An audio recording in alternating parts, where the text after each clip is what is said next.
நடித்தது கொஞ்சம் படம், ஆனால் வேற லெவல் ஹிட்டு, வேற லெவலில் எல்லாரோட கிரெஸ் லிஸ்ட்லேயும் இவங்க தான் மொதல் இருப்பாங்க. அந்த டைம்லலாம் எனக்கு பொண்ணு பார்த்தா ஸ்ரீதிவ்யா மாதிரி பாடுறா அப்படின்னு சொல்கிற லெவலுக்கு ஸ்ரீதிவ்யா இருப்பாங்க. பாவாடை தாவணினாலே ஸ்ரீதிவ்யா தாங்க, சிரிப்புனாலே அவங்க தான், ஏன் எக்ஸ்பிரஷனாலே அவங்க தான், ஏன் கியூட்னாலே அவங்க தான் அப்படின்ற மாதிரி ஸ்ரீதிவ்யாவுக்கு எக்கச்சக்கமான ஃபேன்ஸு வெறும் கொஞ்சம் வருஷத்துலேயே வந்துட்டானுங்க. ஒரு பக்கம் பார்த்தா கிளாமரே இல்லாமல் துளி கூட காட்டாமல், அதாவது அவங்களோட இடுப்பை கூட கொஞ்சம் கூட ஷோ பண்ணாத அளவுக்கு தான் எல்லா படத்துலையும் நடிச்சிட்டு வந்துட்டு இருக்கும்போது திடீர்னு கூகுளில் ஏகப்பட்ட ஃபோட்டோஸ் இவங்களோட இது மார்ஃபிங்கா இல்லைனா உண்மையான்றது எல்லாமே தெரியாத அளவுக்கு குழம்பி போச்சுங்க. ஏன்னா அவ்வளோ ஃபோட்டோஸ், இந்த ஃபோட்டோஸ்லாம் பார்க்கறதுக்கு கொஞ்சம் சப்பியாக அவங்களோட ஏர்லி ஸ்டேஜில் எடுத்த ஃபோட்டோ ஷூட் மாதிரி இருக்கும். அதுக்கப்புறம் தேடி பார்க்கும்போது தான் தெரிஞ்சு இவங்க தமிழ்லேருந்தே டேரெக்டாக வரல, இவங்க ஆந்திராக்காரங்க, இவங்க தெலுங்கு இண்டஸ்ட்ரியிலேருந்து தான் வந்திருக்காங்க அப்படின்ற விஷயம் தெரிஞ்சு ஷாக்காச்சு. ஸோ இந்த ஃபோட்டோ ஷூட்ஸு, இவங்களோட லைஃப், இதெல்லாம் உண்மையாக என்ன ஏது, எங்கேருந்து ஆரம்பித்து இவங்களோட கெரியர் எங்கேருந்து வீழ்ந்துச்சுன்ற மொத்த கதையும் தான் இன்னைக்கு இந்த வீடியோவில் பார்க்க போகிறோம். ஸோ வாங்க வீடியோக்குள்ளே போகலாம். ஸ்ரீதிவ்யாவுக்கு இல்லாத கிரேஸே கிடையாதுங்க. பிகாஸ் அவங்களோட நடிப்பாக இருக்கட்டும் எல்லாமே ஒரு சிம்பிளான ஆக்டிங் தான். நம்ம பக்கத்து வீட்டு பொண்ணு மாதிரி இருப்பாங்க. கரெக்டாக 2000 இவங்க பார்த்தீங்கன்னா நடிக்க ஆரம்பிச்சிட்டாங்க. என்னது 2000 வா அப்படின்னு தானே ஷாக்காகிறீங்க? யா அப்போ பார்த்தீங்கன்னா ஹனுமான் ஜங்ஷன்ற ஒரு படத்தில் இவங்க சைல்டு ஆர்டிஸ்டாக ப்ளே பண்ணியிருந்திருப்பாங்க. அதை தொடர்ந்து அதே வருஷமே யுவராஜுன்ற மூவிலையும் கல்பனா அப்படின்ற ஒரு சின்ன சைல்டு ஆர்டிஸ்ட் ரோல் நடிச்சிருந்திருப்பாங்க. அதுக்கப்புறமா வீடின்ற படத்துலேயும் பார்த்தீங்கன்னா தொடர்ந்து 3 வருஷத்தில் 3 சைல்டு ஆர்டிஸ்டாக அந்த படங்கள் எல்லாத்துலேயுமே அவங்க ப்ளே பண்ணிட்டு வந்துட்டு இருந்தாங்க. அதுக்கப்புறமா 2006 பாரதி அப்படின்ற ஒரு தெலுங்கு படத்துலையும் நடிச்சிருந்திருக்காங்க. இந்த படத்துக்காக ஒரு பெஸ்ட் சைல்டு ஆர்டிஸ்ட் அவார்டையும் பார்த்தீங்கன்னா இவங்க ஓன் பண்ணாங்க. அதுக்கப்புறமா 2010 தான் இவங்க நல்லா வளர்ந்துட்டாங்க, அதாவது பெரிய பொண்ணாக வளர்ந்துட்டாங்க.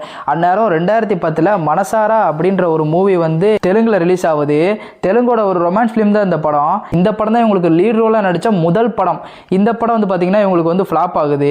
அதுக்கப்புறமா அதே வருஷத்தில் என்ன ஆகுது அப்படின்னு பார்த்துக்கிட்டிங்கன்னா நகர்புறம் அப்படின்னு ஒரு படத்தில் தமிழில் நடிச்சிருந்திருக்காங்க. யார் கூட அப்படின்னா இந்த ஹீரோவை நீங்கள் எங்கேயோ பார்த்த மாதிரி இருக்கு பாருங்க, இவர் தான் அகில், கல்லூரி படத்தில் பார்த்துருந்துருப்பீங்களா, அவர் இவங்கள தான் முத தமிழில் அதே டைம் அதே 2010 நடிக்கிறதா இருந்திருக்காங்க. இவங்க நடித்த படம் தான் என்னன்னு பார்த்தீங்கன்னா நகர்புறம். ஆனால் இந்த படம் அந்த டைமில் போஸ்டர் மட்டும் தான் வந்துச்சு, படம் வரல அப்படின்ற மாதிரி.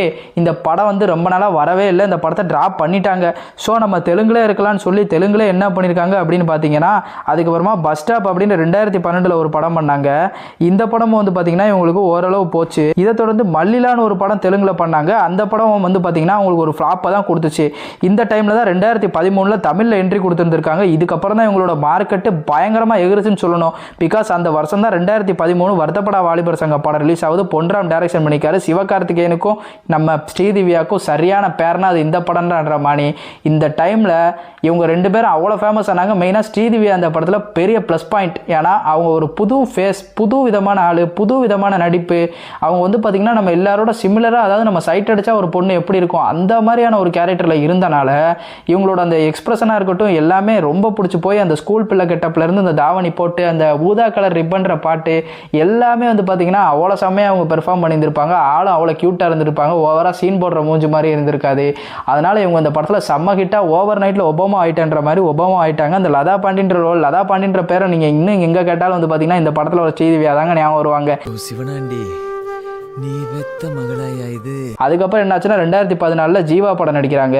ஜீவா படம் நல்ல படம்னாலும் பார்த்தீங்கன்னா படம் சரியாக போகல. ஆனால் ஸ்ரீதிவ்யா நடித்த போர்ஷன், அந்த ஸ்கூல் கேர்ளாக அவங்க நடித்ததெல்லாம் ரொம்ப கஷ்டப்பட்டு நடிச்சேன்னு சொன்னாங்க. அது எல்லாமே அந்த டைம்லேயே ஒரு ஸ்கூல் பொண்ணு கேரக்டருக்கு இவங்க தான் கரெக்டாக ஏற்றாப்புல. இந்த படமும் நல்லா இருந்துச்சுங்க. அதுக்கப்புறமா வெள்ளக்காரத்துறை படம் 2014 விக்ரம் பிரபுவோட இணைகிறாங்க. இந்த மாதிரி சிவகார்த்திகேயன், விஷ்ணு விஷால், விக்ரம் பிரபு மாதிரி நம்ம இளம் ஹீரோ கூடலாம் அந்த டைம் ஜோடி போட்டுட்டு இருந்தனால இவங்க கொஞ்சம் நல்லா ட்ரெண்டிங்கில் இருந்தாங்க.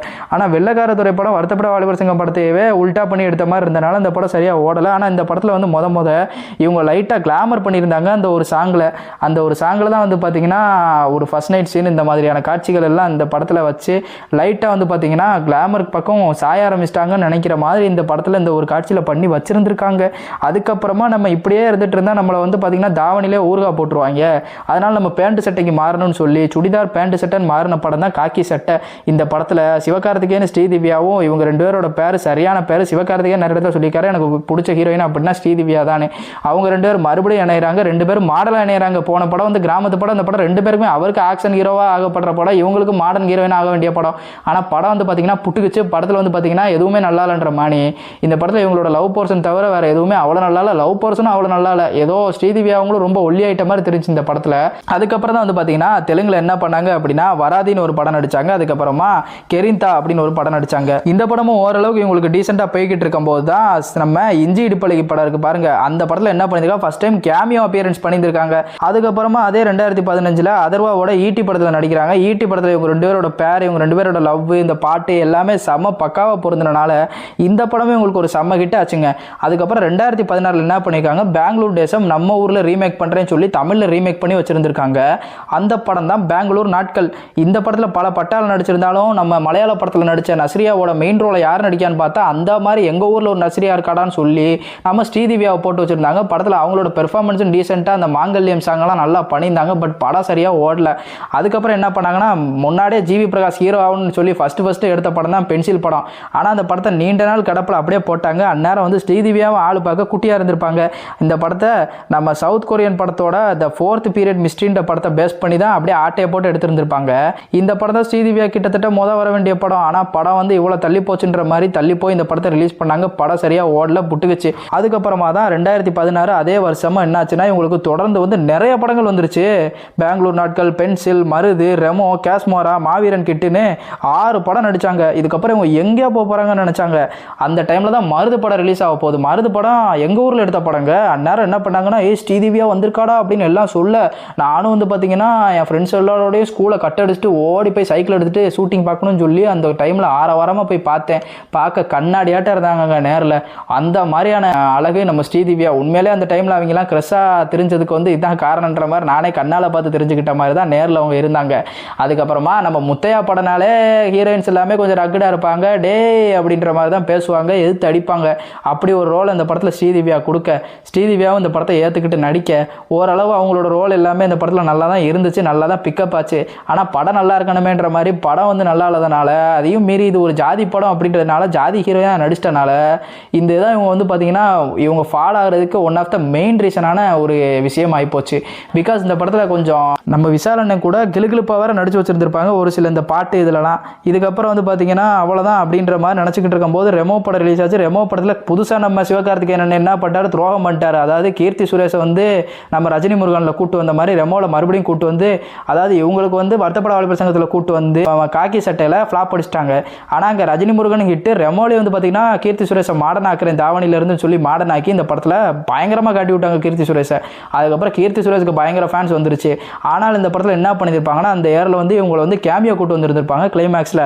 அந்த டைம் வந்து இன்னைக்கு தாண்டா நீ டிராகனில் இவானாவெல்லாம் கூட்டு வந்து நீ கிளைமேக்ஸில் போஸ்ட் கிரெடிட் வைக்கிற, எங்கள் அண்ணன் அன்னைக்கே ஸ்ரீதிவ்யா வச்சிருந்தாரா அப்படின்ற மாதிரி தான் அந்த படத்தோட சீன் இருந்துச்சு.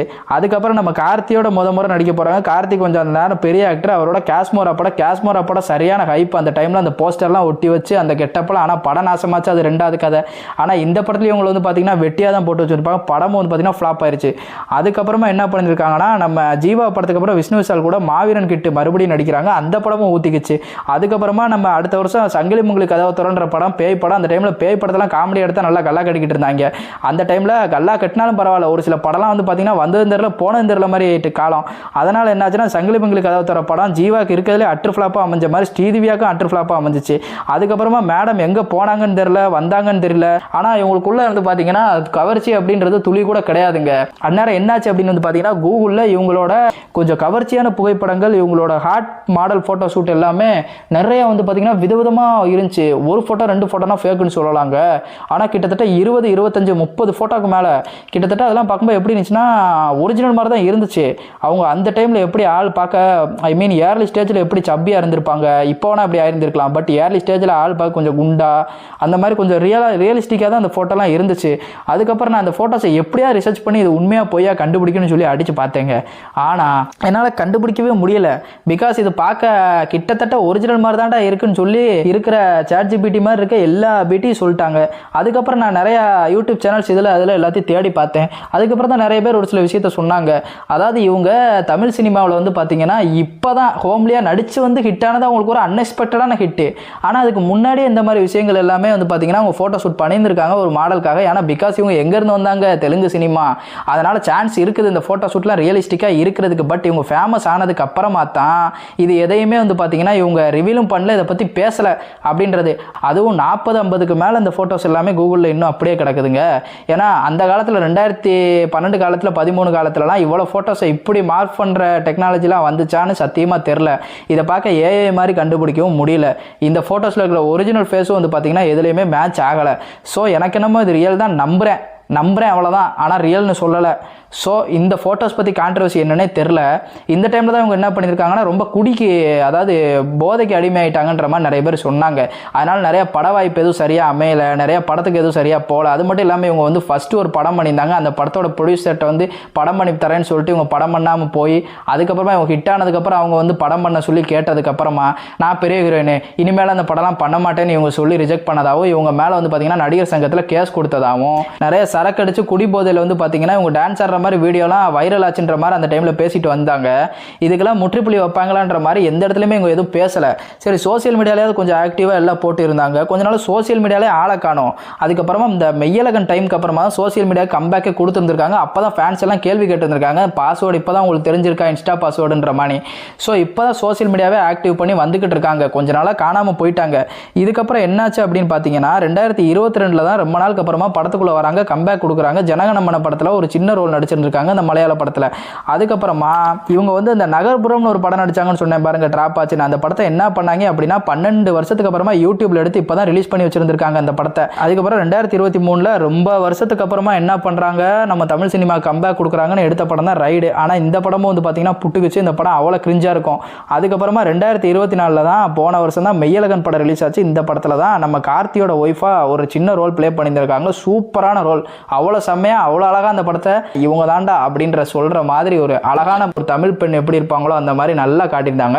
அந்நேரமே நிறைய பேருக்கு வந்து பார்த்தீங்கன்னா ஃபீல் ஆயிடுச்சு, இப்படிப்பட்ட ஒரு பொண்ணை நம்ம தமிழ் சினிமாவில் மிஸ் பண்ணிட்டோமேடா அப்படின்ற மாதிரி. அதுக்கப்புறம் அந்த மெய்யழகன் ஆடியோ லான்ச் எல்லா இடத்துலையுமே கார்த்தி சார் நிறைய பேர் வந்து பார்த்தீங்கன்னா இவங்களை நிறைய அப்ரிஷியேட் பண்ணாங்க.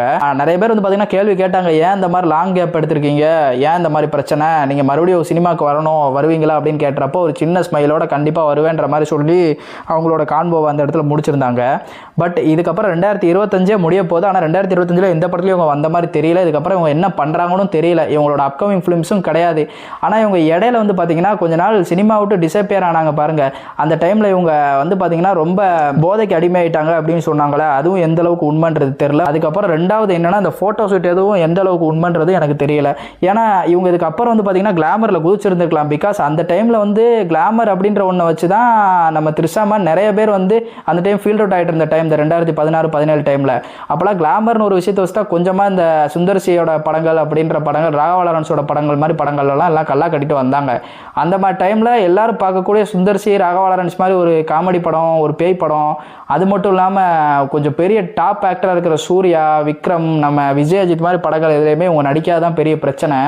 ஏன்னா அந்த டைமில் வந்து பார்த்தீங்கன்னா கீர்த்தி சுரேஷ் வந்து சிவகார்த்திகேயன் கூட தான் ஹீரோயினாக வந்தாங்க. அதுக்கப்புறம் அவங்க வந்து எங்கேயோ போயிட்டாங்க, பைரவா படத்தில் விஜய் கூட நடிக்க போயிட்டாங்க. அதுக்கப்புறமா விஜய் கூட 2 படம் பண்ணிட்டாங்க, சர்க்கார் படம் எல்லாமே. அந்த மாதிரி இவங்க நினச்சிருந்தாலும் போயிருந்திருக்கலாம். பட் அந்த டைமில் இவங்க என்ன முடிவெடுத்தாங்கன்னு தெரியல. இவங்களோட லைஃப் இந்த மாதிரி வந்து பார்த்தீங்கன்னா நிறைய கான்ட்ரவர்சிக்கெலாம் உண்டாகி இவங்க வந்து ரொம்ப டிசப்பியராக ஆகி தலைமறைவாயிட்டாங்கன்றது. அதுக்கப்புறம் சினிமாவில் வந்து பார்த்தீங்கன்னா நான் நடிச்சுக்கிட்டு இருக்கேன் அப்படின்ற மாதிரி தான் வெளியிடத்தில் சொல்கிறாங்க. ஆனால் அவங்க நடிக்கலன்ற எல்லாமே நமக்கு தான் தெரியும். பாருங்கள், சின்ன வயசில் வந்து பார்த்தீங்கன்னா நம்ம பார்க்கும்போது ஒவ்வொருத்தனும் கட்டுனா ஸ்ரீதிவ்யா தான்டா கட்டுவேன்னு சொல்கிற அளவுக்கு அவங்க ஃபேமஸாக இருந்தாங்க. அவங்களோட பாட்டெல்லாம் இன்றைக்கி போட்டாலும் நல்லா இருக்குங்க. யாராலையும் மறக்க முடியாத ஒரு பேர் அப்படின்னா அது ஸ்ரீதிவ்யா அப்படின்ற அவங்களோட அந்த பேர் தாங்க. ஆந்திராவிலேருந்து வந்தாலும் தமிழ்நாட்டில் அதிக ஃபேன்ஸ் ஆளுனா நம்ம ஸ்ரீதிவ்யா தான். ஸோ ஸ்ரீதிவ்யா அவங்க வந்து பார்த்தீங்கன்னா இப்போ நான் மிஸ் பண்ணுறேன் தான். ஏன்னா என் சைல்ட்ஹுட்டில் அவங்க வந்து ஒன் ஆஃப் த பயங்கரமான ஒரு ஹீரோயின், நல்லா நீட்டான பெர்ஃபார்மன்ஸ்லாம் நல்லா பண்ணிட்டு இருந்த காலம். ஸோ இந்த வீடியோ யாருக்காக அப்படின்னு பார்த்துக்கிட்டிங்கன்னா நம்ம ஸ்ரீதிவ்யாவோட வெறி பிடிச்ச ரசிகரான ஒரு நண்பர் இருக்காருங்க நம்ம சேனலில். கிட்டத்தட்ட 30க்கு மேலே கமெண்ட்டு இப்போ வரைக்கும் வந்து பார்த்தீங்கன்னா ஸ்ரீதிவ்யா பற்றி வீடியோ போடுங்க ப்ரோன்னு கேட்டே இருந்திருக்காப்புல. அவருக்காக தான் வந்து ஒரு ஸ்பெஷல் வீடியோன்னு வச்சுக்கோங்களேன்.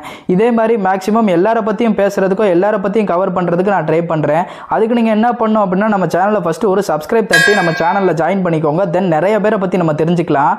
இதுக்கப்புறம் நம்ம போயிட்டு வரலாம். ஸோ வணக்கம் மக்களே, பாய் பாய் அண்ட் லவ் யூ.